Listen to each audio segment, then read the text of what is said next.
পার্বত্য জেলা রাঙ্গামাটিতে মারমা সংস্কৃতি সংস্থা মাসুস কর্তৃক আয়োজিত সাংগ্রায় জল উৎসব উদযাপিত হয়েছে।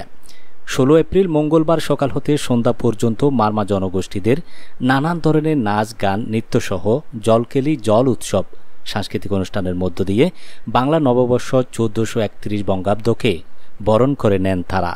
এ সময় অনুষ্ঠানে প্রধান অতিথি হিসেবে উপস্থিত ছিলেন প্রতিমন্ত্রী পার্বত্য বিষয়ক মন্ত্রণালয় Kujendralal Tripura, guest of honour Begum Wasika Ayesha Khan MP.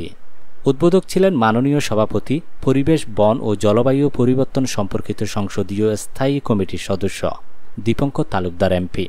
বিশেষ অতিথি সাধারণ সম্পাদক রাঙ্গামাটি জেলা আওয়ামী লীগ হাজী মোহাম্মদ মুসা মাতব্বর।